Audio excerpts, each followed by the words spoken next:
Sacha Baron Cohen has been acting for over 25 years now. Most of his work has been in comedic roles, including the productions that have him taking on roles where he changes his looks to fool people into revealing true things about themselves. Although there are countless talented comedians and actors out there, few are capable of making as great a mark as Sacha Baron Cohen. Not only has he revolutionized the entire comedy and hidden camera genres of entertainment, but his work has also had significant impacts on culture and politics time and time again. Here are 10 things you probably didn't know about Sacha Baron Cohen.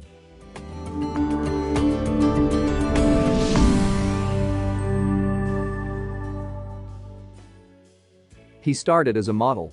Baron Cohen studied history at Christ's College in Cambridge. After graduating, he briefly worked as a fashion model and attempted to become a chef.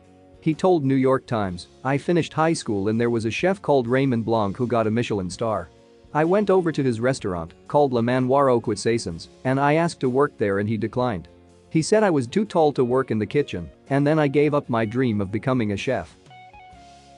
The FBI had a file on Borat. Sacha Baron Cohen's first big break as an actor came in 1998 when he debuted his character Ali G, a middle-class white British guy who inappropriately attempts to co-opt black culture on the 11 o'clock show. But it was portraying an anti-Semitic journalist from Kazakhstan traveling around the United States in order to make a documentary about American society and culture in the 2005 satire or mockumentary Borat that made the actor an international star and landed him on the FBI's watch list. He told NPR, "The FBI were following us for a while. They had so many complaints that there was a Middle Eastern man driving through America in an ice cream van that the FBI assigned a team to us." He is an extreme method actor. Acting is a tricky business. From grueling schedules, having to remain in optimum shape, and sometimes never being recognized for one's achievements, there are many dilemmas and fears that Hollywood's best and brightest face. But for some stars, acting is not merely a profession, it is a craft. British actor Sacha Baron Cohen may be known for his riotously comedic roles, but he is in fact a pretty somber man away from the camera. He takes method acting to absolute extremes. Having created iconic characters such as Borat and Bruno, he actually lives as his fictitious alter egos throughout production. For instance, when playing the role of Austrian gay fashion journalist Bruno in the eponymous 2009 mockumentary, Baron Cohen lost vast amounts of weight and became seriously ill after bleaching all his body hair. Moreover, he lived inside his trailer for the entirety of the production, which took 6 months. He was originally signed on to play Freddie Mercury in Bohemian Rhapsody. When Bohemian Rhapsody project was originally announced way back in 2010, Baron Cohen was originally in line to play Freddie Mercury, but he exited the film due to creative differences with Queen band members.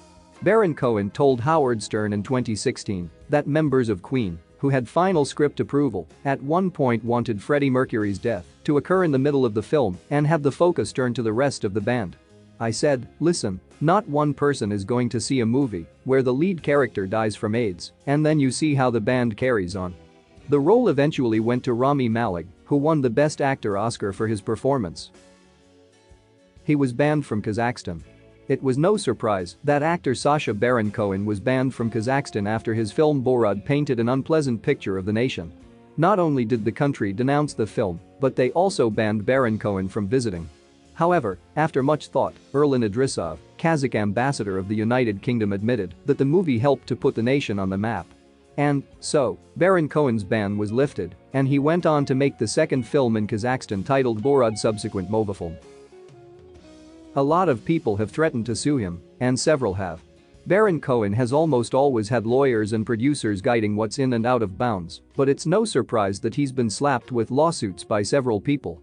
After Borat, the Kazakhstan government threatened a suit, and the Romanian village, where he shot his Kazakhstan segments, wasn't pleased about being lied to either. He's been sued by frat boys, a bingo hall employee, and a Palestinian grocer. The first 2 cases were dismissed, and the third was settled out of court. Former Georgia lawmaker Jason Spencer is among the many people that want to take legal action after being pranked by Baron Cohen. He tricked Spencer into yelling racial slurs on his show Who is America? He speaks fluent Hebrew. Baron Cohen speaks fluent Hebrew and incorporates it into his movie and TV roles.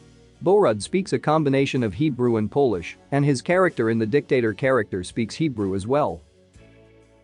He hid dangerous stunts from his wife until he'd filmed them. Baron Cohen has revealed he refused to reveal his risky stunts for Borat to his wife Isla Fisher until after he'd successfully pulled them off. The actor gets into a fair few scrapes as the titular fictional reporter for Kazakhstan, who he resurrected for the sequel's subsequent movie film. He famously crashed a right-wing rally for the film, posing as a country singer, and encouraged the crowd to sing about Wuhan flu. Fisher said she was grateful her other half didn't tell her when he was about to do something dangerous, only choosing to reveal it when he got home after filming. She told Marie Claire Australia, "I'm so grateful I didn't know before, so I didn't have to worry." Sacha was very kind in not sharing what he intended to shoot each day. She recalled Baron Cohen casually telling her after he got home from filming, "Oh, I was at a pro-gun rally, everyone was carrying guns."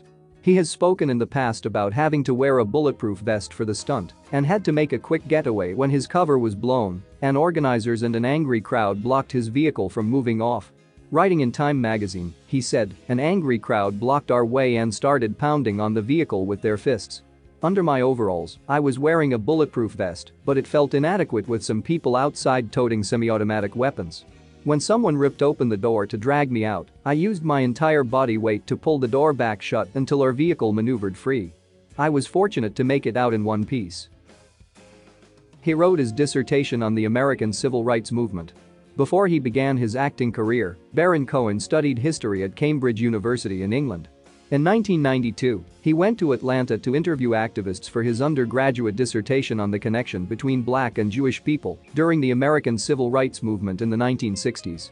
The resultant 45-page report was entitled The Black-Jewish Alliance, a case of mistaking identities. In his dissertation, Baron Cohen stated that while Jewish organizations supported desegregation, they did not officially encourage civil disobedience in the South.